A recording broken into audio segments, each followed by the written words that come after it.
Good evening. I'd like to welcome you to the Eureka Springs Hospital Commission regular meeting for May 15th, 2023. Could I have a call of attendance, please? Kate Dreyer, Commissioner. Barbara Dix, Vice Chair. Judy Gigi, Secretary. Angie Shaw, CEO. Kent Turner, Chair, and we have Bill Couch on the Zoom. You got copies of the April 17th, 2023 minutes. Yes. Could I get a motion for approval? So moved. Second. Any discussion? All in favor say aye. Aye. Any opposed? Motion carries.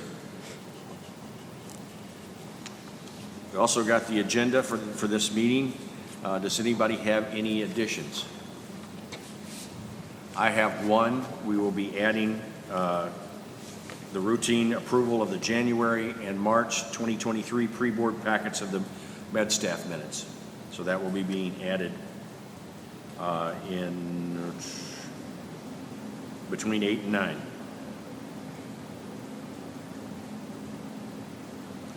There's no public here, so we have no public comments tonight. Committee reports. I don't think we have any committee reports tonight. Update on the expansion. We have a meeting on Thursday to talk about the construction manager's reevaluation of the budget to give us an idea of exactly where we stand. There won't be any changes or anything to any of the drawings, but we'll get an update on exactly what they think the final costs are going to be.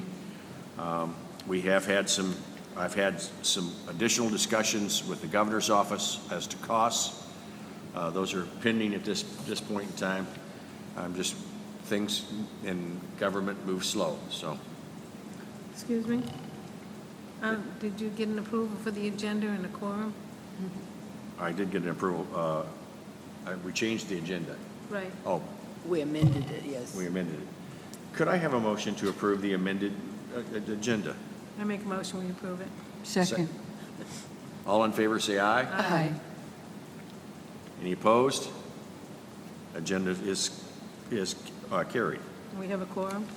We do have a quorum. Thank you.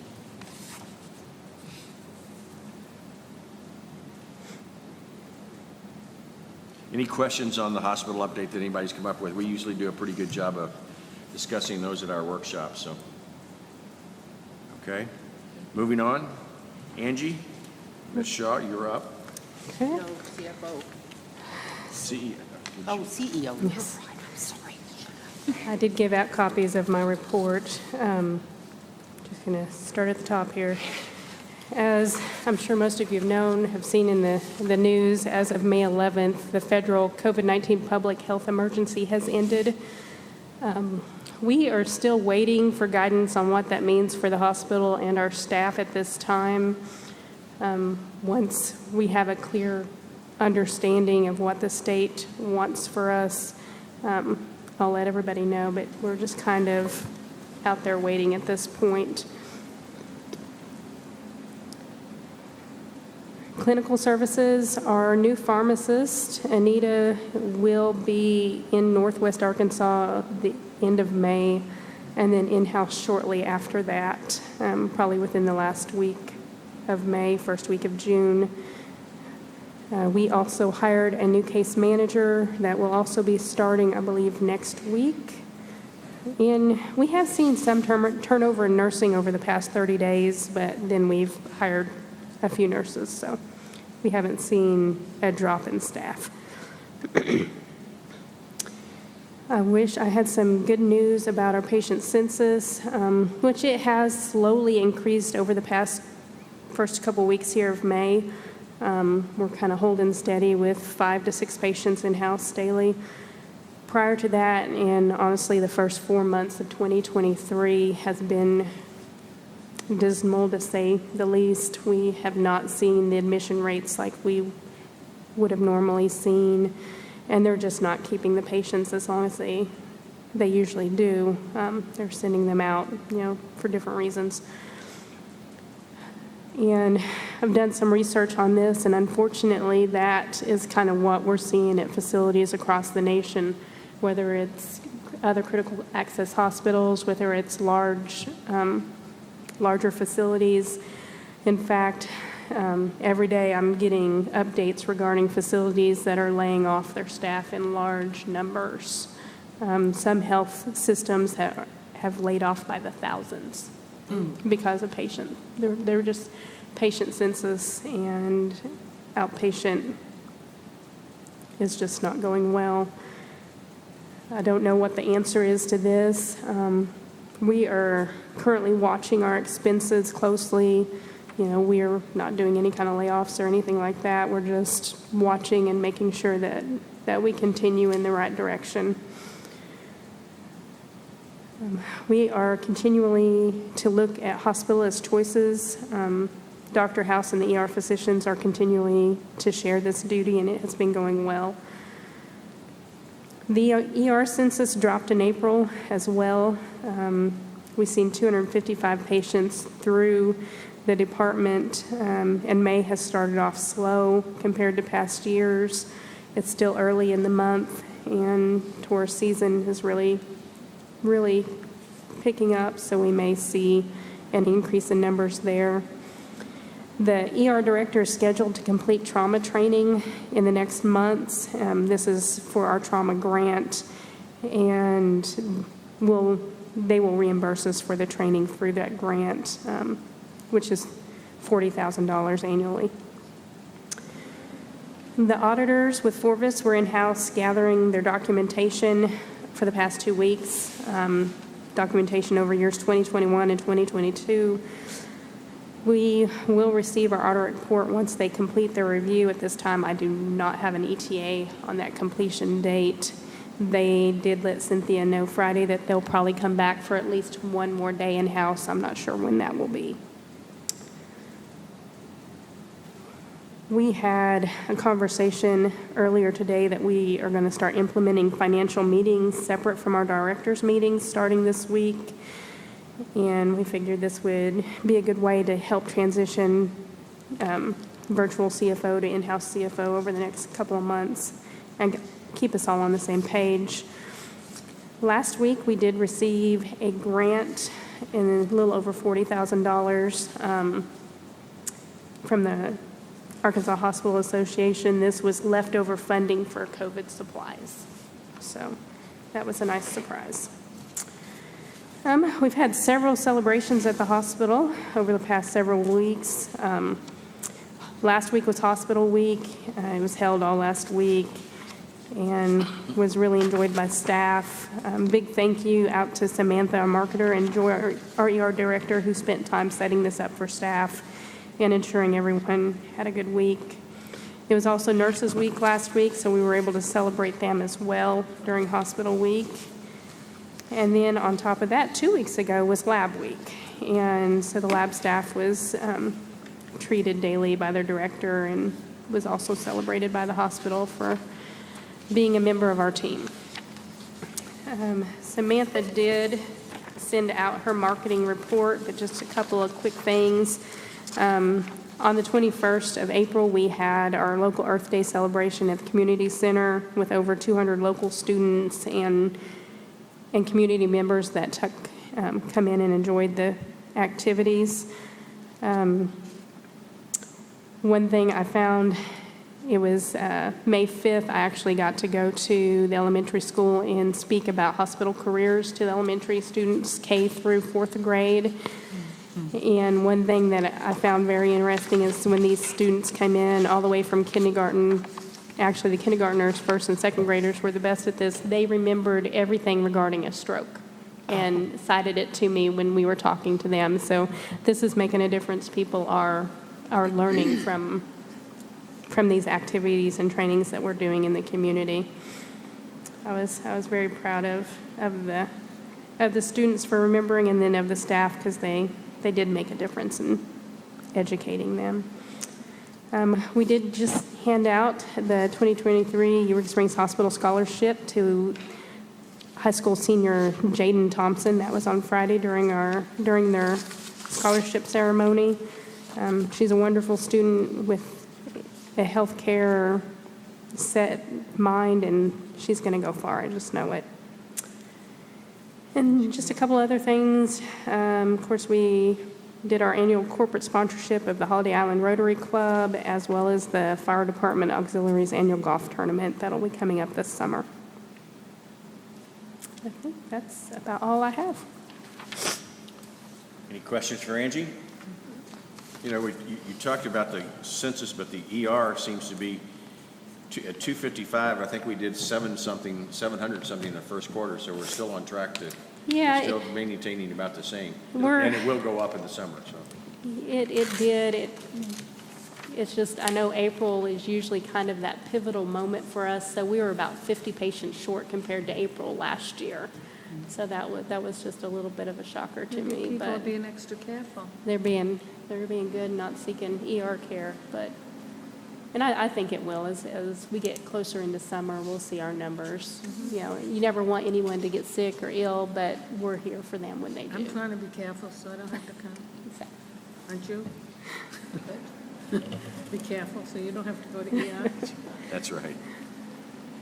Okay, thanks, Angie. Very good. Mr. Couch, you're up. Very good. Let's turn to our bank balances page. I think it's the first page with numbers on it. You'll note that I'm reporting the cash balance at $5,580,000. Now, that is a snapshot of the bank statement as of the end of April. It does not reflect outstanding checks, and there was an outstanding check to the architect of $238,000. So that brings that, down, if you will, by at least that much. But again, the main difference between March and April was that payment to the architect. Angie mentioned the expiration of the public health emergency. And one thing that I can think of that will affect us is our acute admissions as a critical access hospital have to be less than 4 days. That will be reinstituted with that date. So what that means is our swing bed patients are excluded, but all acute care admissions, we must average. So if a Medicare patient stays 5 days, as long as we have another insurance patient that stays less than, or 3 days, we're averaging 4. So it's not Medicare, it's all acute care. It has to be less than 4.0. So we'll be watching that, and I will instruct Cynthia as to what that means. Volumes are down at all of the hospitals that I deal with and that I talk to. It's not just the ones that I'm the CFO for, which is 3 hospitals, but it's everybody I talk to. And I communicate to probably 6, 8 hospitals a week, so don't feel alone in that aspect. Let's go next to the next page. And I stuck this in here because it's been something that's been on my mind. It's the ever decreasing balance in our hospital money market account. And as of May the 11th, it was at $107,000. And so I've got a couple of questions on my mind. What happens when I come to payroll next month, or next week, excuse me, not next month, next week, and we're short? The $107,000 won't cover it. Whatever available cash won't cover it. Is it okay if I draw on the commission money market to cover that need for payroll and accounts payable for that matter? In my opinion, the answer to that is yes, we just need to keep track of it. Okay. What I will do,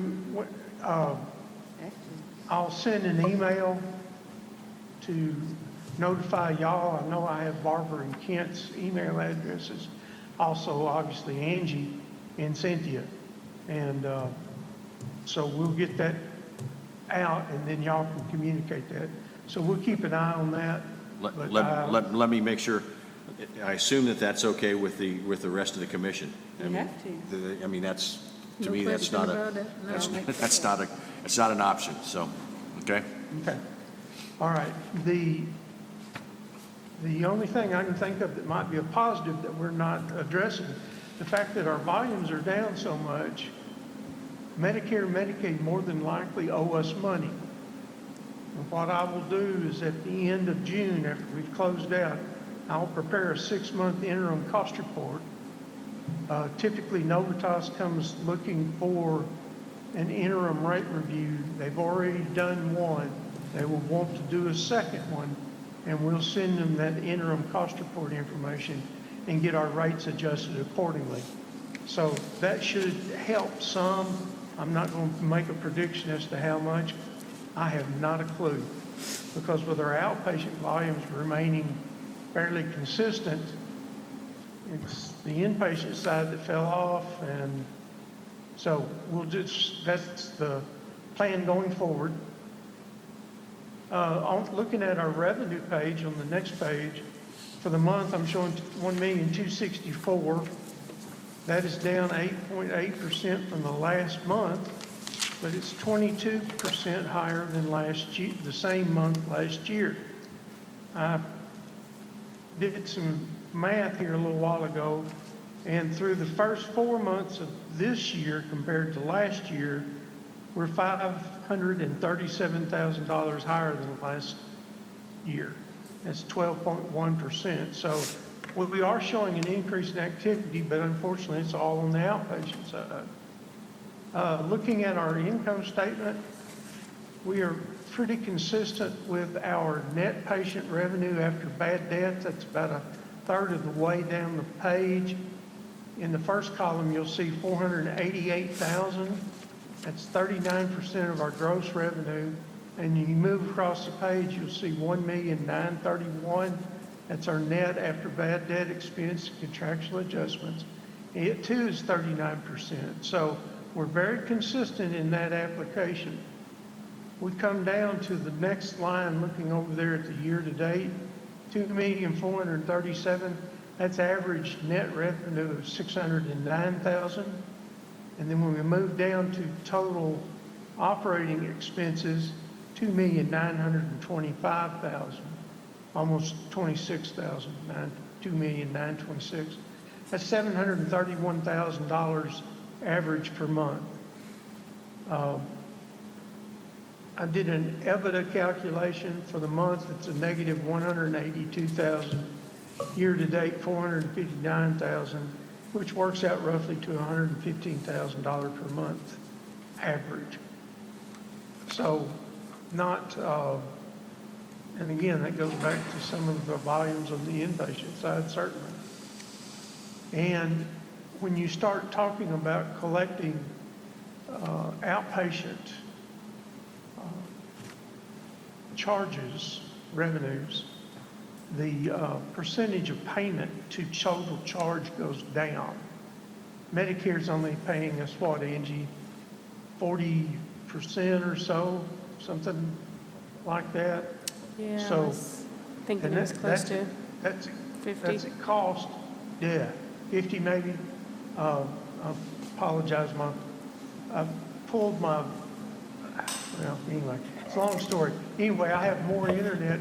If I don't go through the VPN where I can look stuff up, I have much more bandwidth on this side, so it makes things a lot better. So I've learned that much in the last 2 weeks. So that's that story. And then on the balance sheet on the next page, the item I was talking about before, the accrual basis cash is $5,269,667. And again, that reflects that outstanding check to the architect that cleared sometime like May the 2nd, I believe it was. The rest of the balance sheet is pretty consistent from last month. Nothing else really, the accrual for payroll, which will fluctuate with the, one day will make that change in the accrual. So that's my report I have for tonight. Does anyone have any questions that we need to address or concerns? Anybody any questions for Bill? All right. I don't think so. Thank you, sir. Appreciate it. All right, very good, thank you.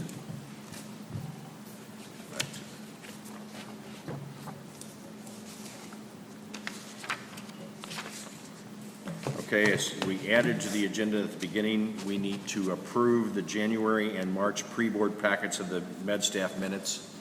I would ask for a motion. So moved to approve the packets for January and March. Do I have a second? Second. Any discussion? We've all signed them already, so. All in favor, say aye. Aye. Any opposed? Motion carries. The next item is really almost a formality at this point in time. A week ago today, I met with the city council and gave them, talked to them about what we wanted to do with Cerner and how we believed that it was a sole source project. It went extremely well. So included in their minutes is approval, or included in the official documents of the city is approval to allow us to do that. What I'd like to do tonight is just to make sure that we're all on the same page. If I could get a motion so that we can move forward on the Cerner financial and operating contract, then we can have Angie go ahead and sign it. Please move forward with Cerner. Do I have a second? Second. Any discussion? All in favor, say aye. Aye. Any opposed? Motion carries. May I interject for just a moment? Yes. The hospital down at McGee has been a longstanding CPSI client, and we are in the process of switching to Cerner. And the hardest part about it so far for us has been the payroll portion. We're having to go to a company called Paylocity. And so that's been just absolute hair pulling for the ladies at the hospital. Well, we already have an outside third-party vendor that is accepted by Cerner. So the hard part that we're having at McGee will be easier for us. It's just getting it slotted into Cerner, and they're really adaptive people. So far, the training is going well, and I like where we're at with it. Everybody seems to be in a fairly good mood about it. You know, normally, the worst thing you can tell somebody is we're going through a computer conversion. And so it's not a good thing. But so far, this has been a very good move for us. Yeah, we actually discussed that at the city council meeting on Monday, and I told them that we already had a third-party payroll person, so that payroll operation, so that was going to have less effect on us. That's one of the hardest things to convert anyway, is payroll. And I don't recommend it. I would never recommend anybody do their own payroll. Find somebody that does it well and stick with them. Yeah, I mean, the hospitals are very difficult with the shift differential and all the different nuances that they have built into the payroll system. So it can be quite intriguing. Okay, it's time for commission comments. Does anybody have any comments? None. I don't. Do you have any comments? No comments. Chair comments is we just need to keep our chin up and keep moving forward. I still think we're going to be in a good position. We are going to realize some savings, and in some months, some significant savings when we get cut over to Cerner, because MedHost is charging the heck out of us, and those costs will be reduced after we pay the initial costs. Right now, it's easy to talk about the hospital because we have so many people that are being positive about it, and I very much appreciate that. And I think everybody in the community is starting to realize that we have a really good facility there, and let's just make sure that continues. With that, the next workshop meeting is at noon on June the 3rd at Main Stage. The next regular meeting is on June 19th, 2023 at 6 p.m. here. If there's no further business, we will adjourn at 6:25. 6:25.